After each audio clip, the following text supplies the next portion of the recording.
Hey guys, welcome to India's largest learning platform, that is Unacademy. This is your plus educator, Kuldeep Dubey, delivering the sessions for BPSC for almost 5 to the 6 months.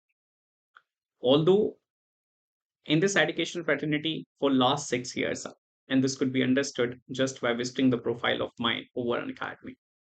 When you will be visiting out the profile of mine, I would suggest every single student to look after these special sessions. Because when you will be going through the spatial sessions, then only you can generate a perception whether you should connect with me or not. I'm delivering the plus sessions by Tuesday, Thursday, Saturday, Sunday by sharp 8 p.m. So you can start connecting with me by sharp 8 p.m. on Tuesday, Thursday, Saturday, Sunday.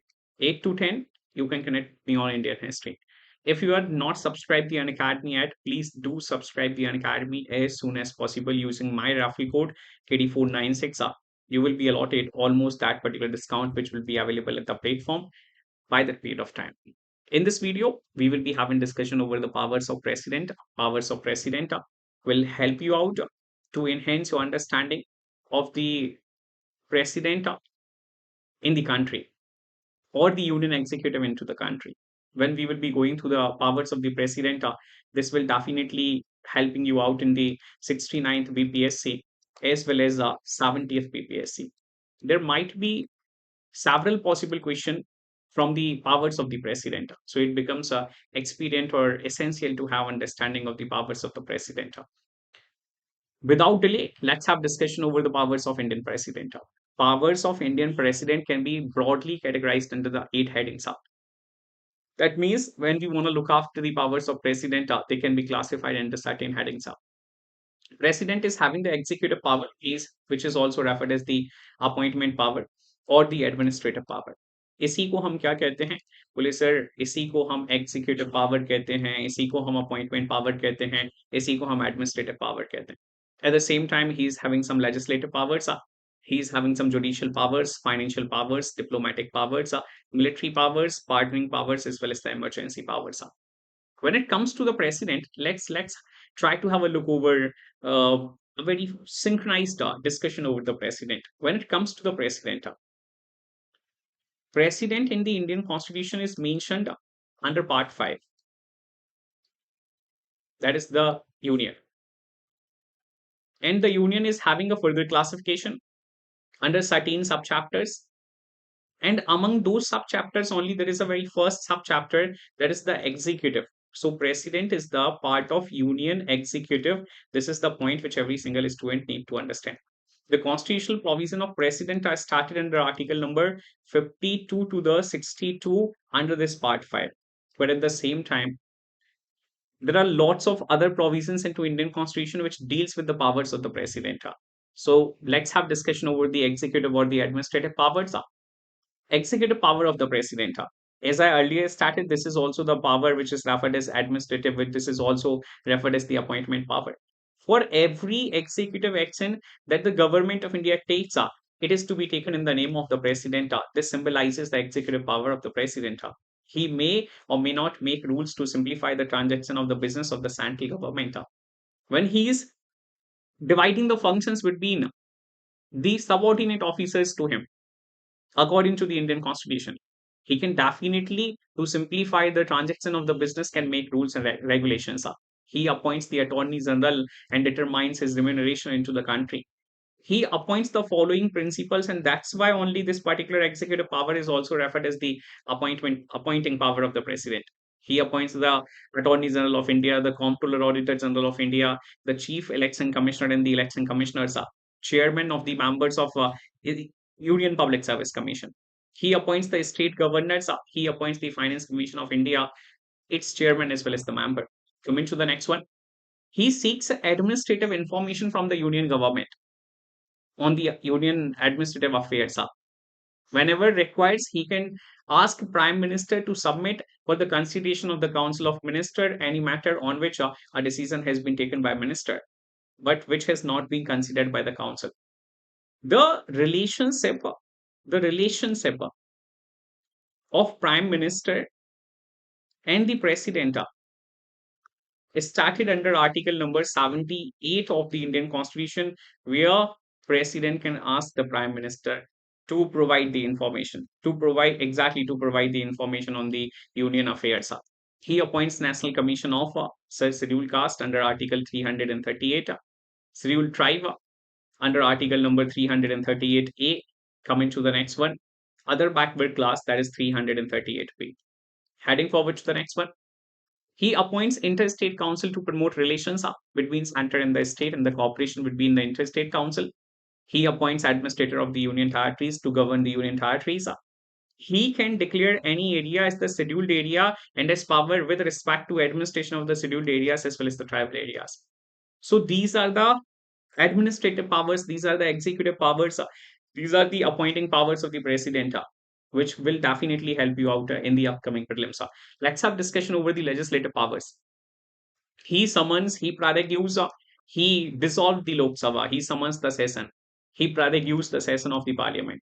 वही क्या करता है, बोले sir parliament के session जो है उनको समन करता है, प्रारेग्यू करता है. He summons a joint sitting of Lok Sabha and the Rajya Sabha in the case of the deadlock, addresses the Indian government at the commencement of the very first session after every general election. This is the special power to address the House. He appoints a speaker, deputy speaker, chairman, deputy chairman of the Council of State. He nominates 12 members to the Rajya Sabha. Coming to the next one. He consults the Election Commission of India on question of disqualification of the member of parliament. He is the final authority. Whenever any member is disqualified, according to the article number 102, and if any question arises, whether the disqualification of the members, the president become the final authority. He recommend and permit the introduction of certain types of bills, such as the money bills. Basically, we are talking about money bill cannot be introduced into the House of the People without the prior permission of the president. This is the point which we need to understand. He promulgate ordinances under Article 123, the most important legislative power. Most important legislative power of the president. Legislative power of president. Coming to the next one. He lays the following reports before the parliament. The report of the Comptroller Auditor General of India, which is submitted to him. Union Public Service Commission, which is submitted to him, Finance Commission report, which is submitted to him. He tabled down all such report into the parliament along with the explanatory memorandum. Explanatory memorandum. In this memorandum, he do explains which recommendations are accepted, which are not accepted, and what is the reason for non-acceptance of those recommendations. When it comes to the veto power of the president, the veto power of the president over the union bills started under Article 111. Over the state bill, they are started under Article 201 of the Indian Constitution. When it comes to the veto, every single student should be thoroughly clear that veto literally stands for choice over bill. तो जब राष्ट्रपति के पास कोई bill आता है तो राष्ट्रपति क्या कर सकते हैं, असेंट दे सकते हैं. राष्ट्रपति क्या कर सकते हैं, विथड्रॉ कर सकते हैं, सॉरी विथहोल्ड कर सकते हैं. राष्ट्रपति क्या कर सकते हैं, रिटर्न कर सकते हैं उस बिल को. यूनियन के बिल को 111 के माध्यम से, स्टेट के बिल को 201 के माध्यम से. Coming to the next one. आगे बढ़ रहा हूं, ध्यान से देखिएगा. जब आप फाइनेंशियल पावर ऑफ प्रेसिडेंट की बात करते हैं, सबसे इंपॉर्टेंट पॉइंट मैंने आपको अभी बताया था, to introduce the money bill, his prior recommendation is must. He causes union budget to be laid before the parliament. To make demand for grant, his recommendation is prerequisite. Contingency Fund of India is under his control. He constitutes the Finance Commission every 5 years. These are the financial power of the president. When it comes to the judicial power of the president, appointment of the Chief Justice in the Supreme Court, as well as the High Court judges are on him. He take advice from the Supreme Court. However, the advice is not binding. He has the pardoning power under Article 72. और जब हम राष्ट्रपति की pardoning power को देखते हैं तो उसके पास क्षमादान की पावर है, उसके पास कम्यूटेशन की पावर है, रेमिशन की पावर है, रिस्पाइट की पावर है, रिप्रीफ की पावर है. भारतीय संविधान के आर्टिकल नंबर 72 के माध्यम से सारी पावर उसके पास है. Heading forward to the next one.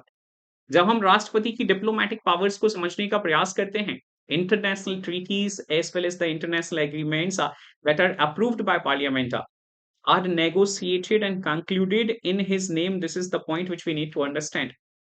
He is the representative of India in the international affairs, and on the basis of these 2 points, the diplomatic power of the president can be understood. When it comes to the military power of the president, we need to understand a point.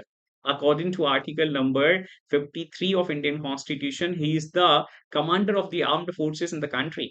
Armed forces such as, sir, the army, the navy, as well as this, that is the air force we are talking about. तो इन सब क्या क्या किया जाता है? बोले sir appointment इनके chief जो हैं, चाहे आर्मी के हों, चाहे नेवी के हों, चाहे एयरफोर्स के हों, किसके माध्यम से किया जाता है? बोले सर राष्ट्रपति के माध्यम से किया जाता है। और जब आप राष्ट्रपति की इमरजेंसी पावर्स को देखने का प्रयास करते हैं, तो राष्ट्रपति के पास इमरजेंसी की पावर है, इमरजेंसी को प्रोक्लेम करने की पावर है। राष्ट्रपति महोदय आर्टिकल 352 के माध्यम से नेशनल इमरजेंसी इंपोज कर सकते हैं, आर्टिकल 356 के माध्यम से कॉन्स्टिट्यूशनल इमरजेंसी इंपोज कर सकते हैं, जिसे प्रेसिडेंट रूल के नाम से भी कंसिडर किया जाता है, कॉन्स्टिट्यूशनल इमरजेंसी।